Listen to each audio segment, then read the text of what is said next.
The technician's face lost all color before he even spoke. He stood there in my hallway, rain still dripping from his boots, staring at his thermal camera like it had just shown him something impossible. "Sir," he murmured, voice trembling, "your house is consuming more power than the entire neighborhood combined." I looked around at the quiet walls. Every appliance was off. The faint hum of the refrigerator felt deafening in the silence.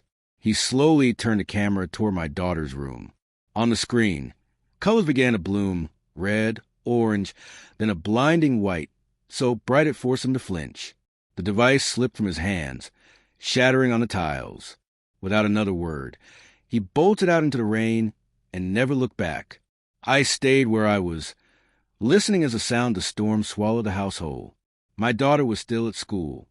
My wife was at work. Everything should have been ordinary, but it wasn't. Something inside that room was drawing power, something alive. I didn't enter right away. I waited until the quiet grew thick enough to press against my chest. When I finally turned the doorknob, the lights flickered as if the house itself had taken a breath.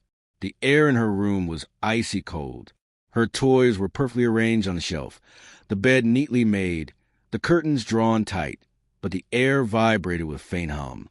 I checked the outlets, the vents, the walls. Nothing. Then I saw it. A faint blue glow seeping to the floorboards, pulsing like a heartbeat. That night, I told my wife what the technician had said. She laughed, too quickly. "Probably bad wiring," she replied, her eyes never leaving her phone. The screen's light danced across her face as her fingers moved. She'd been distant lately. Long showers, late-night calls. When I mentioned the glow in our daughter's room, she froze for just an instant, and I noticed.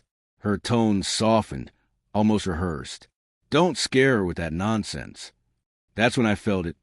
The first crack in what I thought was real. The power wasn't the real issue. Her reaction was. The next morning, her phone was on the counter, charging.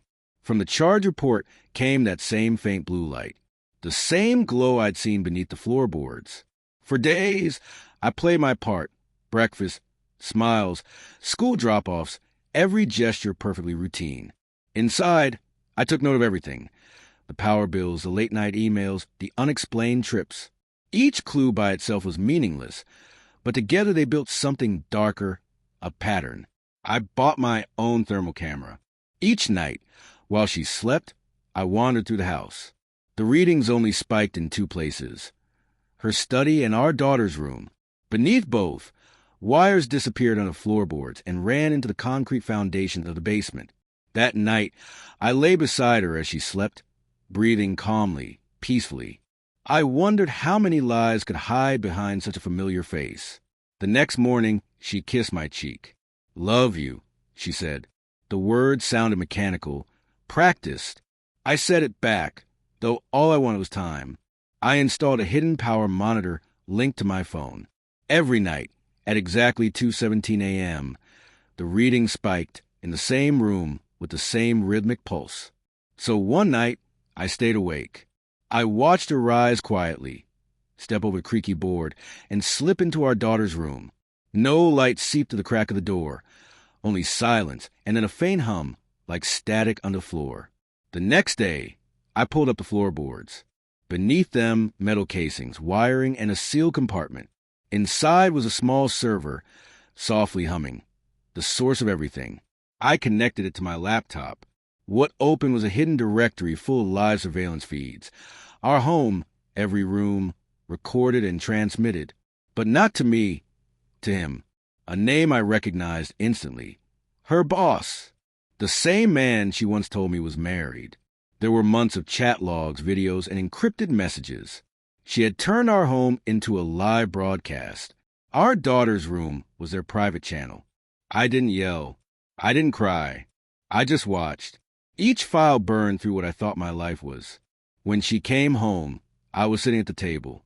The laptop was open, her messages glowing on the screen. Her face went pale. I didn't speak. I just turned the screen toward her. She covered her mouth, a sound escaping, half sob, half gasp. The silence that followed was louder than anything I'd ever heard. I didn't threaten her or curse. I simply slid an envelope across the table. Custody papers, divorce filings, and copies of the server data already sent to 3 different places. Her hands shook. "Please," she whispered. "You don't understand." "I understand perfectly," I said, standing and walking toward the door. I paused. "You didn't build a secret. You built your own exposure." She reached for me, voice trembling. "What about our daughter?" I turned once more. "She'll grow up knowing truth costs power." Then I walked away, leaving her in the wreckage she wired together. The technician never returned. The power bills dropped back to normal. The glow beneath the floors faded to nothing. I moved into a small apartment with my daughter. Quiet, simple, no cameras, no hidden wires. Yet sometimes, late at night, I still hear that faint hum in my mind, the sound of betrayal perfectly tuned. She calls now and then. I rarely answer. I already know what she'll say, that she's sorry, that she's changed, that it never should have gone that far. But power always craves a source. And when it finds one, it consumes everything attached to it. Some lights were never meant to be turned on.